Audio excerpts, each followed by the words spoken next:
The grand ballroom of Ashford Manor glittered beneath the relentless brilliance of crystal chandeliers, each candle casting 1,000 reflections upon polished marble, gilded moldings, and the careful swirl of silk and taffeta.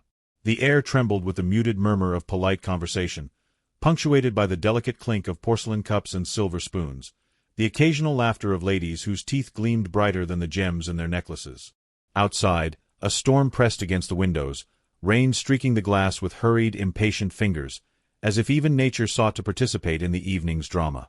Miss Eleanor Whitmore, a figure both ethereal and nervously rigid, moved among the throng with measured grace, her gloved hands barely brushing the velvet of her gown. Her chest rose in small, anxious bursts, not from the exertion of dancing but from the relentless awareness of every eye that fell upon her. She had arrived with the careful poise of a lady trained in every nuance of propriety, yet she carried a tremor within her, a flutter of unrest that clung stubbornly despite her outward composure. Eleanor's gaze flicked toward the Duke, tall and imperious, standing near the orchestra with an expression carved from marble and shadow. His attention swept over the room with detached authority. The Duke, her family's subtle patron and observer of social merit, had the rare ability to unearth scandal with a mere glance. Eleanor knew this. She felt it in the tight knot of her stomach. The ballroom's attention was not entirely her own. Lord Henry Ashford, heir to a rival estate and a man whispered about for his elegance and cunning in equal measure, had entered with that same measured detachment that made him seem untouchable. His dark eyes scanned the room, registering each flutter of fabric, each nervous glance, each subtle attempt at charm, as though cataloguing human fragility in meticulous detail. Eleanor's heart betrayed her with an irregular beat as he passed near, and she forced a courteous inclination of her head, the smallest acknowledgment, hoping to appear composed. Yet in her exhaustion, a fatigue that had been mounting through hours of bows, small talk, and calculated smiles, her strength faltered. It was then, in a moment of cruel irony, that her delicate balance betrayed her. Eleanor's steps faltered along the satin-carpeted floor, a subtle misplacement that no one would have noticed had fate not chosen this particular instant. She swayed, the world tilting in quiet disobedience, and in the frantic search for support, she found the only shoulder within reach. Lord Henry Ashford's shoulder. Smooth, broad, and impossibly steady, it received her with the casual authority of a man unaware, or unconcerned, of the magnitude of what had just transpired. Her lids, weighted beyond her will, surrendered entirely, and she drifted into a light, merciful slumber. The room did not forgive. It never forgave. The very air seemed to sharpen.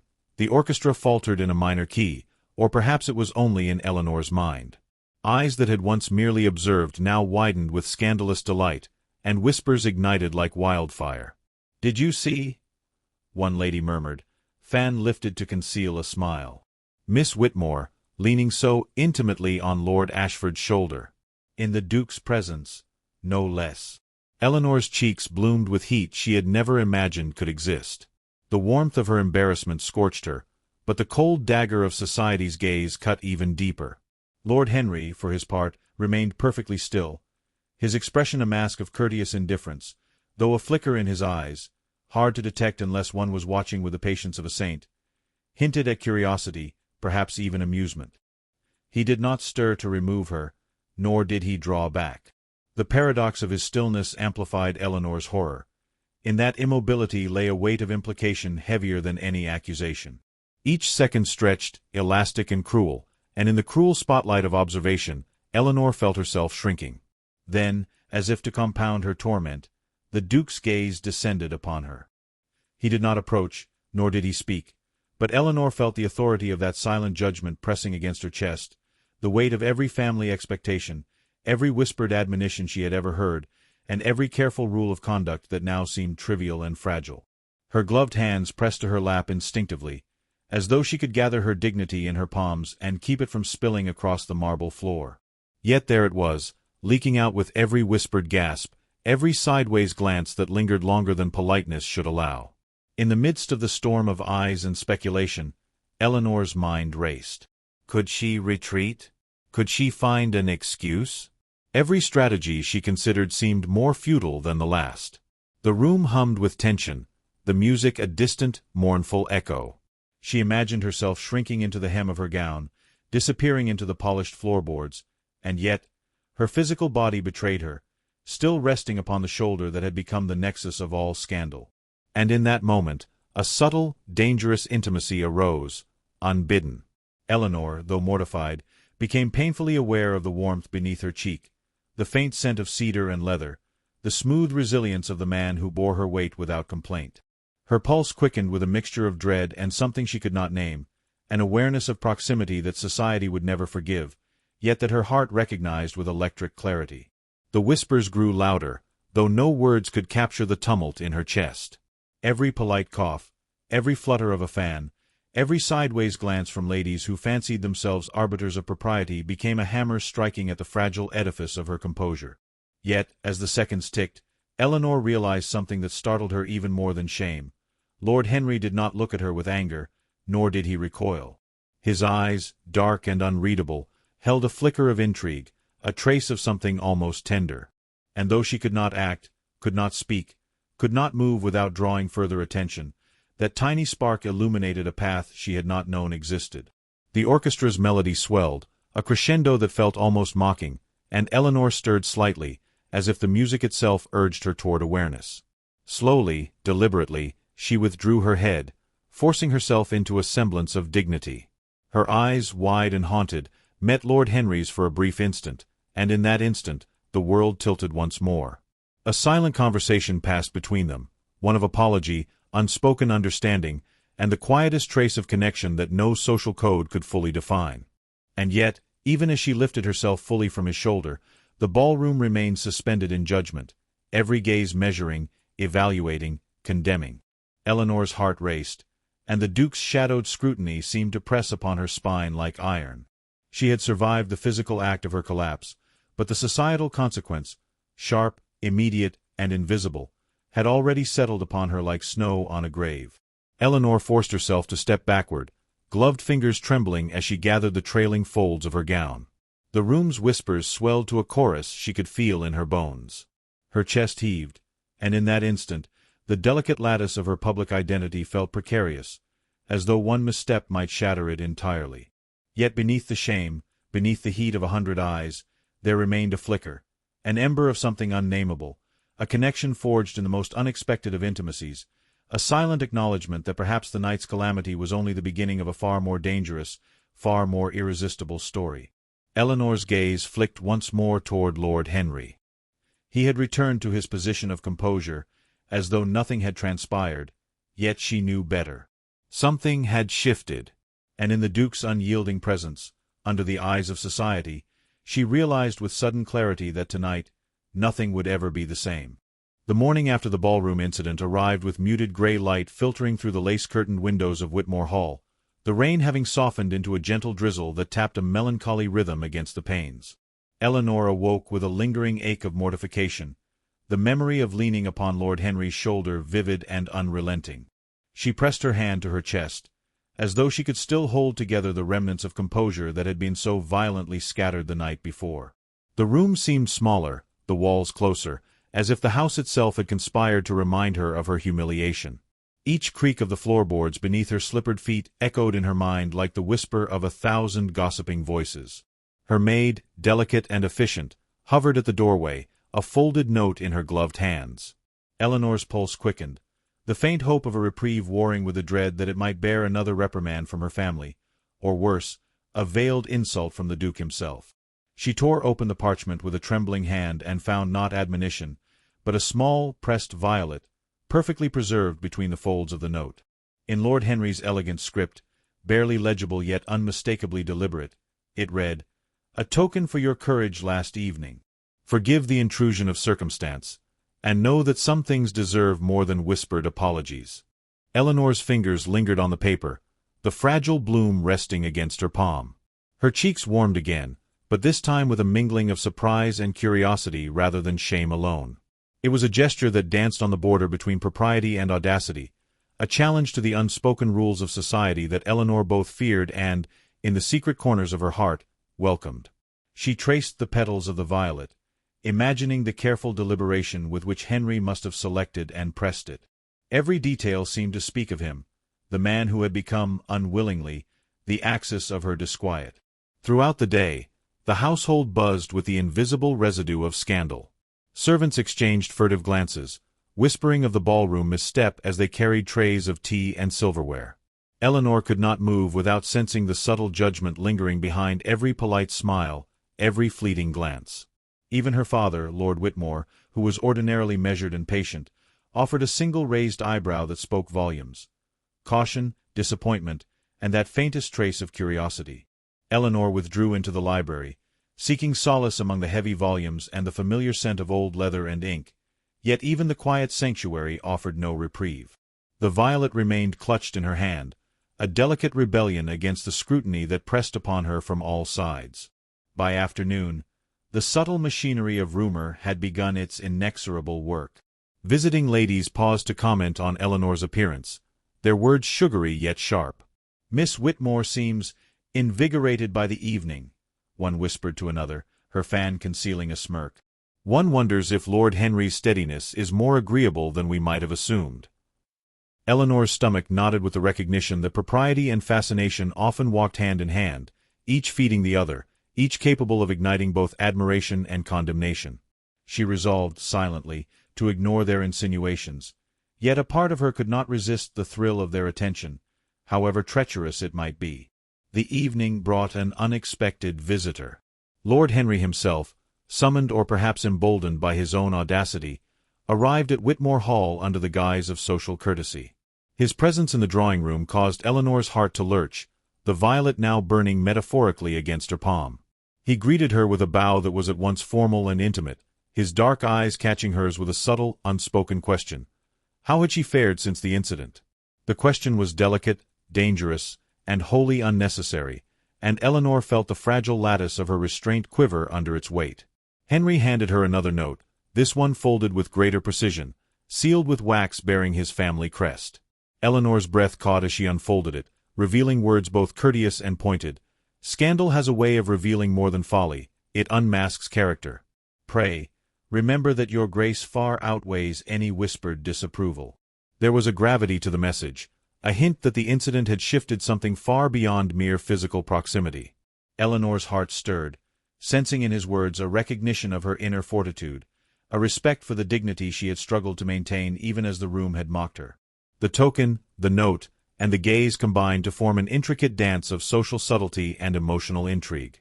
Eleanor understood that the scandal of the previous night was no longer merely a misstep, it had become a bridge between them, precarious and exhilarating.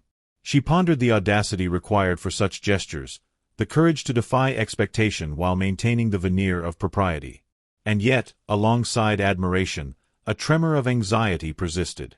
Society's attention was relentless, and the Duke's observant presence remained an invisible weight over every interaction. One miscalculation could undo the careful tension Henry and Eleanor had begun to navigate. By candlelight, Eleanor lingered in the library, the violet pressed to her heart, and allowed herself a rare indulgence, a smile, fleeting but genuine. The room, heavy with the scent of old paper and smoke from the hearth, seemed suddenly intimate, as though it conspired to offer her a moment of solace from the unrelenting scrutiny of the world beyond its walls. The events of the evening no longer felt purely humiliating. They had taken on a new hue, the delicate color of possibility, tinged with danger and intrigue. Each memory of leaning upon Henry's shoulder, each imagined trace of his eyes on her, seemed to pulse with significance beyond the mere accident that had begun it all. Yet even as Eleanor allowed herself to bask in the thrill of this subtle connection, the threat of scandal remained. Whispers still haunted the hallways, servants still cast knowing glances, and the Duke's presence, though invisible, seemed as heavy as ever.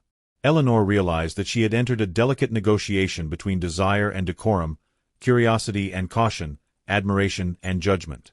The violet was no longer merely a flower, it was a symbol, a challenge, and a promise. Its fragile petals whispered of courage and audacity, urging Eleanor to navigate this perilous dance with both grace and attentiveness. Hours later, as she prepared for an evening visit from distant relatives, Eleanor placed the violet carefully in a book on the highest shelf of the library, a token preserved but visible, a secret for her eyes alone. Her thoughts lingered on Henry's presence, the quiet authority in his gaze, the audacity of his gestures. The scandal, she realized, was no longer simply external. It had become an internal fire, one that demanded attention, courage, and reflection. Every moment since the ballroom had revealed new facets of character. Her own, Henry's, even the Duke's silent vigilance. And Eleanor felt a curious mixture of fear and exhilaration, a recognition that the world she had navigated so cautiously might yet offer rewards beyond expectation. As the candles burned low and the drizzle softened into near silence, Eleanor's attention returned to the letter, the pressed violet, and the subtle way Henry's gestures had begun to carve a path through the rigid walls of society. She knew that every whispered comment, every polite inquiry, and every measured glance now carried weight far beyond immediate observation. And in that quiet moment, Eleanor realized with sudden clarity that the scandal had not diminished her, nor had it diminished Henry. It had altered the very rhythm of their acquaintance, creating a space for audacity, understanding, and perhaps something far more dangerous and exquisite. Yet before she could dwell too long on this possibility, a soft knock at the library door startled her. The air seemed to tighten, as though time itself held its breath, and Eleanor felt her pulse quicken, sensing that the next act of this intricate social drama might arrive without warning, carrying with it consequences she could not yet imagine. The library's heavy curtains were drawn against the fading afternoon light, bathing the room in a muted amber glow that fell across rows of leather-bound tomes and the polished sheen of the dark mahogany furniture. Eleanor sat near the hearth, her fingers absently tracing the spines of books as though seeking counsel in their silent wisdom. The storm outside had waned into a gentle patter, each drop a soft echo against the windows, a metronome for the careful rhythm of her thoughts. She clutched the violet once more, now pressed between her fingers like a fragile talisman against the memory of whispers and glances that had haunted her since the ballroom. Her heart, still drumming with residual shame, carried a new weight, the weight of curiosity, desire, and an unspoken connection she could neither name nor resist. A quiet knock at the library door startled her, and she nearly dropped the flower. "Enter," she murmured, her voice betraying a tension she would have preferred to hide. The door opened slowly, and Lord Henry Ashford stepped inside, his presence filling the room with the subtle authority of a man who knew the world and was accustomed to bending it to his discretion.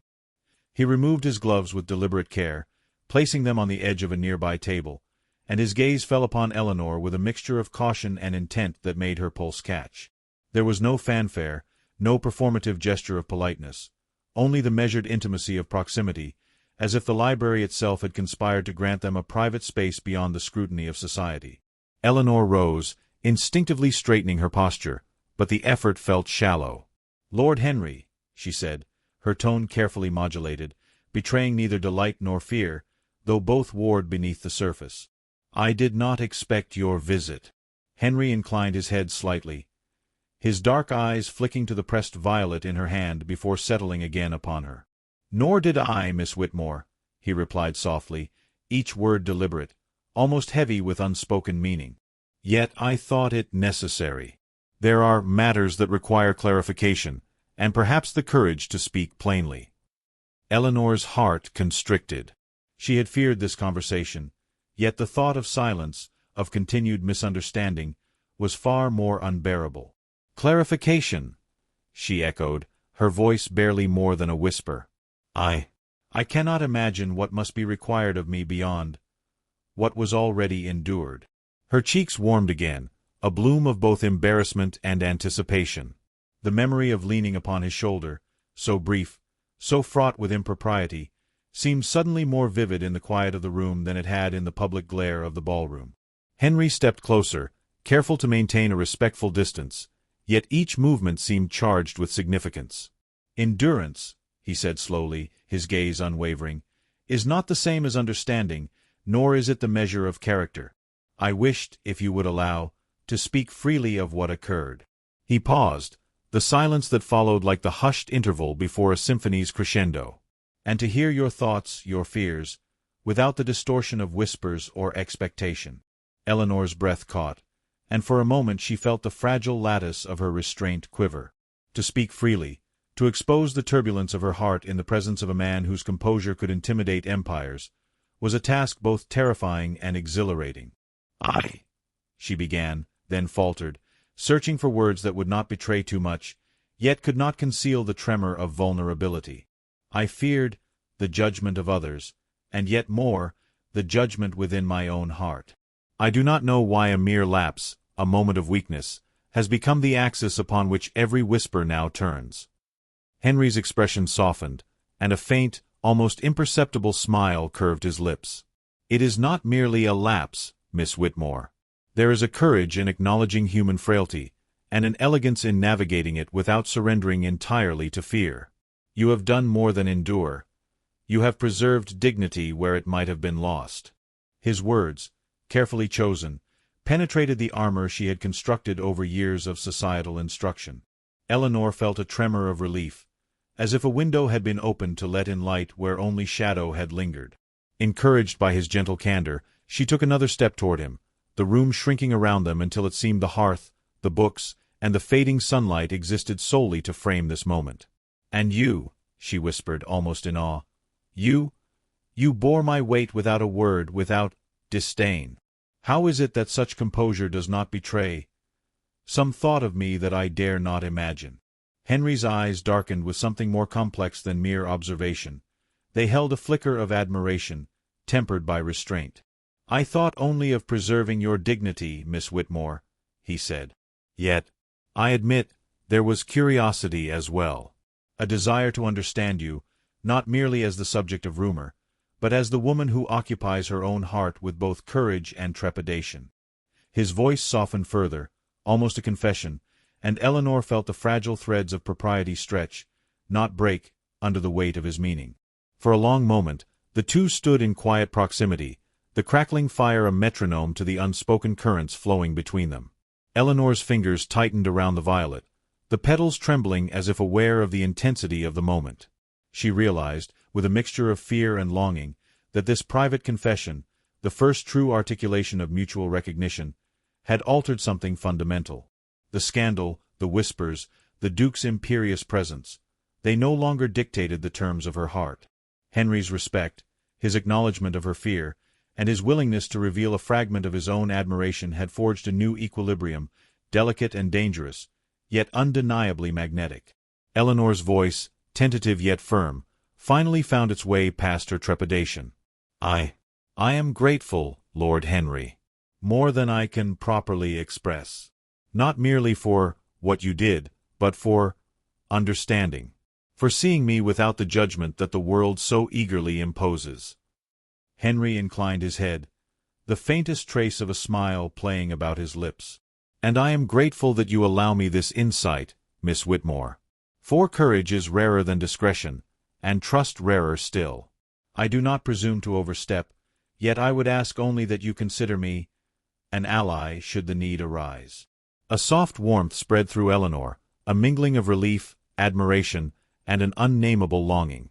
The scandal had become a bridge, the private confession a doorway. She felt the fragile beginnings of trust, and perhaps something more perilous, an attraction that neither propriety nor rumor could fully contain. And yet, lurking behind the comfort, a shadow persisted, the Duke's silent scrutiny, the ever-present possibility of societal reprisal, the fragile balance of appearances that could shatter at the slightest misstep. Henry's gaze lingered, and in the quiet of the library, Eleanor understood that the moment they shared was a pivot upon which the next act of their acquaintance would turn. The violet trembled in her hand, a reminder of courage, audacity, and the small, potent symbols that could bind hearts together amid the rigors of a world that demanded perfection. And then, as if the universe itself wished to remind them of its precarious order, the library door creaked, the sound stark against the heavy silence. Eleanor turned her head, breath caught, and her eyes met the shadowed threshold where a figure paused, unseen yet unmistakably present. The warmth of confession lingered, yet the air stiffened with the awareness that their private revelation had already drawn the attention of forces beyond the room, forces whose judgment could not be ignored. The evening air hung heavy with the scent of roses and wet stone as Eleanor arrived at Ashford Manor's garden terrace, the last rays of a sinking sun casting gilded reflections across the dew-laden lawns. Lanterns, carefully placed along the hedgerows, shimmered like fireflies in deliberate procession, illuminating the polished cobblestones beneath her gloved feet. Music drifted faintly from the ballroom behind, a distant, haunting melody that seemed at once celebratory and admonishing, carrying the weight of propriety, expectation, and unspoken scrutiny. Eleanor's gown, silk of the palest blue, swirled gently around her ankles as she ascended the steps to the terrace, and she could feel the tension coiled within her chest, a mingling of anticipation, dread, and the thrill of a moment she had long imagined but feared to claim. She paused at the crest of the steps, her breath catching in the quiet of the evening. The terrace overlooked the manicured gardens, the fountain glittering with captured sunlight, yet her attention was drawn entirely to the figure already waiting there. Lord Henry Ashford stood with the casual elegance of a man accustomed to both admiration and scrutiny, his dark eyes glinting beneath brows shadowed with thought. He had removed his coat, allowing the white shirt beneath to catch the lantern light, and in the deliberate stillness of his posture, Eleanor felt the weight of both challenge and invitation. "Miss Whitmore," he said, his voice steady yet carrying a resonance that seemed to reach through the very marrow of her anticipation. "You honor me with your presence, though I suspect the honor may be mutual." Eleanor's lips curved faintly, yet her eyes betrayed the tumult within. "Mutual, perhaps, though the circumstances are far from ordinary," she replied, the faint tremor of formality beneath her words betraying the quickened pulse beneath her bodice. Her fingers brushed against the folds of her gown, seeking the smallest reassurance of composure. Henry's gaze shifted to the distant horizon, where the storm clouds had cleared to reveal the faint glimmer of stars, and then back to her. "Circumstances are often cruel, yet they reveal truths that civility would otherwise conceal," he said, stepping closer, the deliberate rhythm of his movements leaving no room for doubt. "Miss Whitmore, the evening of the ballroom, your precarious repose upon my shoulder, was witnessed. I would not minimize it, nor would I permit rumor to tarnish the courage you displayed merely in surviving it." Eleanor's heart fluttered at the careful weight of his words. Courage. Surviving. Not scandal, not error, but resilience. Her pulse quickened, a heady mixture of relief and recognition. I feared only humiliation," she admitted softly, the first true confession of her own lingering vulnerability. "And yet, I had not counted upon understanding. Nor upon this presence," she added, gesturing vaguely toward him, her words trailing in the ambient glow of lantern light. Henry inclined his head slightly, a shadow of a smile curving the corner of his lips. "Presence is a choice, Miss Whitmore. One may observe, one may judge, yet one may also choose to act with care. And I would act with care, even if all eyes of society were fixed upon us." The cadence of his words, deliberate and restrained, carried both promise and gravity, and Eleanor felt the tension coiled within her chest release ever so slightly, replaced with an ember of courage that had lain dormant since the ballroom. Music from the distant ballroom swelled briefly, then softened, as if the night itself conspired to grant them intimacy. Eleanor took a measured step forward, her gloved hand lifting slightly. "And what is it, Lord Henry, that you propose I should know? What truth, beyond propriety and whisper, do you intend to convey?" Henry's eyes darkened with the faintest flicker of emotion, something unspoken yet undeniable. "I propose, Miss Whitmore, that the judgment of others must not dictate the rhythm of our hearts. I propose that scandal, while it may linger, need not define the substance of courage, nor the measure of desire." He paused, his gaze unwavering, allowing the weight of his meaning to settle between them. "And I propose, furthermore, that I am prepared to claim, in public and in defiance of expectation, what I have long recognized privately, my admiration, my regard, and, should you permit, my devotion." Eleanor's breath caught, the gravity of his declaration striking with both clarity and awe. Devotion. A word heavy with consequence, yet rendered delicate and safe in his careful delivery. The violet pressed against her heart seemed to pulse in rhythm with her own, as though acknowledging the significance of this moment. She lifted her gaze fully, meeting his, and in the amber glow of lantern light, she saw not arrogance, nor mere formality, but the careful balance of sincerity and restraint. "You speak boldly, Lord Henry," she whispered, a tremor threading through her voice. Boldly, yet with propriety intact. Her lips curved in the smallest acknowledgment, a gesture of both gratitude and cautious curiosity. "And what of the Duke?" she asked, the name tasting of both caution and fear, a shadow looming over even this intimate confession. Henry's expression sharpened slightly, not with anger, but with careful consideration. "The Duke is vigilant, as you well know. Yet vigilance need not preclude integrity, nor admiration demand secrecy. If discretion requires observation, we shall accommodate it. But if courage and affection require action, we must seize it, however perilous the path." He stepped closer still, the lantern light catching the curve of his profile, the determination in his stance. "Miss Whitmore, may I?" Eleanor's pulse quickened, anticipation and dread intertwined. She inclined her head, the faintest nod, granting permission both literal and symbolic. Henry extended his hand, deliberate and measured, the gesture carrying the weight of intent, respect, and unspoken longing. Her fingers brushed against his, tentative yet electrifying, and in that simple, charged contact, a current passed between them, silent, invisible, yet undeniable. The world beyond the terrace seemed to fade, the distant music, the lanterns, the whispering shadows of society all receding as Eleanor allowed herself to feel, to acknowledge, to accept the truth of her own heart. The scandal, the whispers, the ever-present scrutiny, they remained, yet in that moment they were powerless against the force of mutual recognition, the affirmation that courage, once demonstrated, could carve a sanctuary even amidst the rigid confines of society. And yet, even in this fragile triumph, tension lingered. Eleanor sensed the Duke's watchful eyes somewhere in the distance. His authority and expectation a silent counterpoint to the intimacy unfolding here. The weight of propriety, the fragile lattice of reputation, and the ever-present possibility of misjudgment hung in delicate balance. She knew that each step forward, each acknowledgment of desire, carried with it risk that was both exhilarating and terrifying. Henry's gaze softened, his fingers tightening around hers, and Eleanor felt the pulse of courage, the quiet thrill of audacity, and the subtle promise that even within the strictures of society, their hearts had begun a clandestine dialogue, one invisible to all but themselves. She drew in a measured breath, savoring the tension, the warmth, and the spark of something extraordinary that had been forged from the ashes of humiliation, scandal, and restraint. And then, as if the night itself were conspiring to remind them of its precarious order, the distant chime of the manor's bell echoed across the terrace. A messenger's arrival, perhaps, or a summons from the Duke himself, the sound sharp against the intimate hush, and Eleanor's heart leapt with both apprehension and recognition. Their hands remained joined, yet the world beyond intruded, a reminder that courage and desire, however boldly claimed, must contend with forces beyond their control.